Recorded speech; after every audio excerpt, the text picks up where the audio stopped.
Jeg vil nu lave en screencast over forsøget E15 sæbespåner. Først og fremmest er formålet med forsøget at bestemme molarmassen og herefter kulstofkædens længde i fedtsyrerne i almindelige sæbespåner. Og jeg har lavet følgende hypotese. Jeg forventer, at molarmassen bliver 278,4075 gram per mol for molekylet CO3, CO2, 14, COO, Na, hvor kulstofkæden er 16-18. Man kan sige, at sæbespåner er opbygget af negative oktadekat UA-ioner og positive natrium- eller kaliumioner. Den generelle formel for sæbe er CO3, CO2, X, COOY, som er stående her.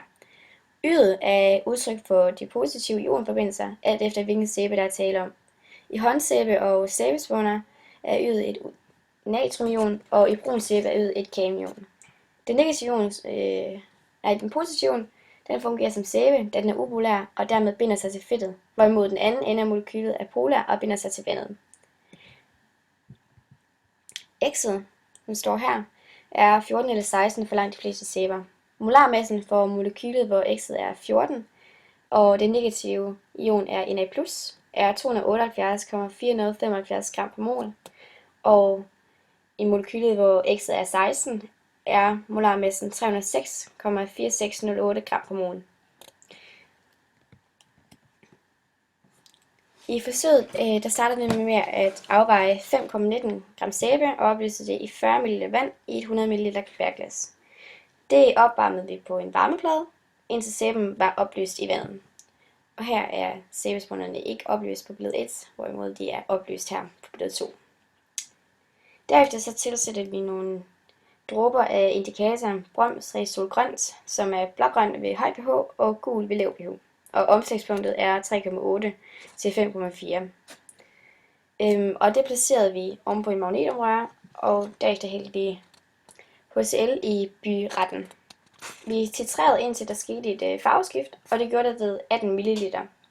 Farven den ændrede sig på den måde, at den blev mere og mere lyseblå, og til sidst så var den mælkehvid eller nærmere gul.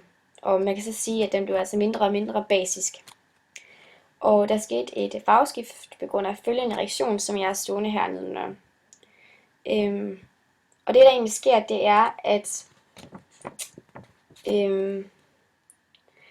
saltsyren, den er korresponderende syre, HCl, den binder sig, den afgiver en H plus til et andet molekyle.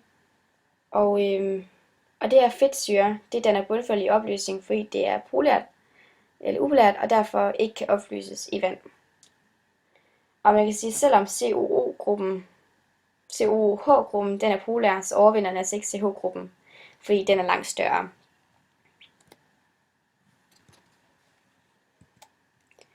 Og vores konklusion, man kan sige, at vi fandt molarmassen for fedtsyrene i sæbespånerne til at være 288,333 gram per mol.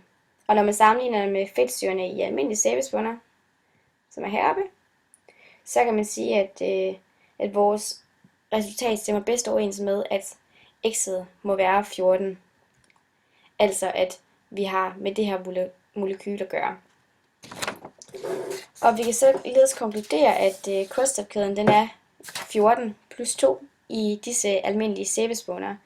Og dermed så stemmer vores hypotese overens med resultatet, da vi vil bevise, at kulstofkæden var 16, når molarmassen var omtrent de 278,4075 gram per mol.